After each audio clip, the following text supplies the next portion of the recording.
मेरे प्रिय भाइयों और बहनों, आज आप सुनने जा रहे हैं एक ऐसी गवाही जो न सिर्फ एक जीवन की कहानी है, बल्कि परमेश्वर की महिमा का जीवित प्रमाण है।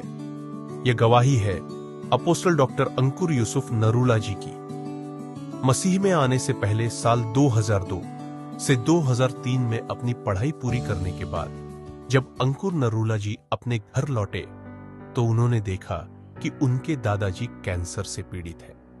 उन्होंने लोगों से सुना था कि मसीही लोग प्रार्थना करते हैं और लोग चंगे हो जाते हैं, लेकिन उन्होंने कभी इसमें रुचि नहीं दिखाई। उनके परिवार वाले दादाजी को चर्च लेकर जाते थे, लेकिन उनका खुद का विश्वास उस समय तक नहीं बना था। कुछ समय बाद उनके माता पिता भी चर्च जाना शुरू कर दिए, लेकिन अंकुर जी ने इसका विरोध किया। उन्होंने कहा, क्रिश्चियन मत बनो, ये कुछ नहीं है। वो मंदिरों में जाते थे, धर्म में गहराई से जुड़े थे, परंतु उन्हें नहीं मालूम था कि यीशु धर्म नहीं बदलते, जीवन बदलते हैं। जीवन में अंधकार की घड़ी 2004 में एक कुत्ते के काटने से उनका मानसिक संतुलन बिगड़ गया। बार बार अटैक आने लगे। इलाज करवाया, डॉक्टरों से लेकर हर जगह प्रयास किया, पर कोई लाभ नहीं हुआ। वो गहरे अवसाद में चले गए। आत्महत्या का विचार हर दिन उनके मन में आता। वे सोचते, अब बस मैं इस जीवन से थक चुका हूं। आशा की किरण उसी समय उनके घर में एक मसीही दंपति आए। उन्होंने कहा, चिंता मत करो, हम तुम्हारे लिए प्रार्थना करेंगे। अंकुर जी सोचने लगे, मैंने हर रास्ता देख लिया, इसे भी आजमा कर देख लेता हूं। रात 8 बजे वे पहली बार चर्च गए, नशे की हालत में। प्रार्थना के दौरान उन्होंने एक अद्भुत अनुभव किया, जैसे उनके शरीर में करंट दौड़ गया हो। उन्हें एक नीले रंग की नई नियम की किताब दी गई और कहा गया, रोज 20 मिनट प्रार्थना करना। उन्होंने मन ही मन सोचा, 20 मिनट, ये तो बहुत ज्यादा है, पर उन्होंने शुरुआत की।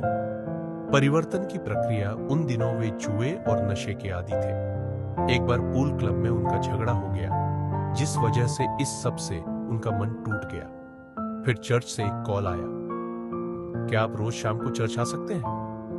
उन्होंने कहा, हाँ। धीरे धीरे उन्होंने बाइबल पढ़ना शुरू किया।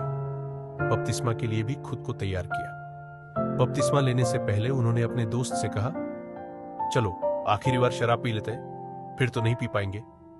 लेकिन उसी समय उनके पास्टर ने टोक दिया और उन्होंने उसी दिन से शराब, नशा, जुआ सब कुछ छोड़ दिया।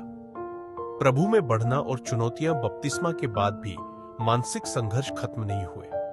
अटैक अब और बढ़ने लगे, पर वे जानते थे कि सत्य में चलना है, पीछे नहीं मुड़ना। बाइबल उनके लिए दवा बन गई। जब भी अटैक आते, वे बाइबल पढ़ते, 4 से 5 घंटे या उससे अधिक पढ़ते, तब जाकर चैन मिलता और सो पाते। हर दिन परमेश्वर से संगति बढ़ती गई। 2005 में उन्हें दुष्ट आत्मा से पूर्ण छुटकारा मिला।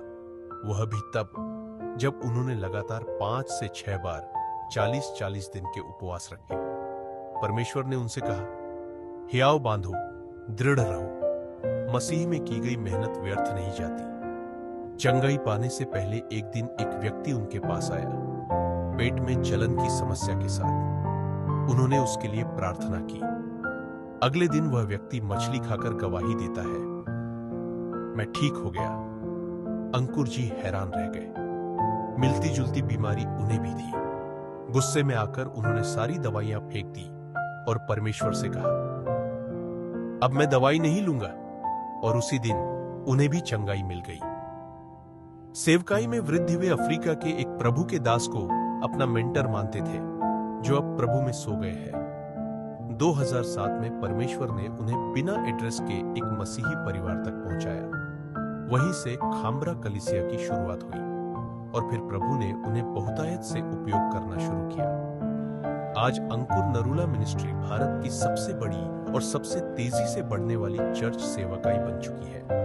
हर सप्ताह हजारों लोग चंगाई, छुटकारा और उद्धार की गवाही देते हैं। प्रिय भाई और बहनों, यह गवाही हमें यही सिखाती है, शुरुआत छोटी हो सकती है, केवल 20 मिनट की प्रार्थना से, लेकिन यदि आप निरंतर मसीह में बने रहे तो वो दिन दूर नहीं जब परमेश्वर आपको भी महान रूप में उपयोग करने लगे।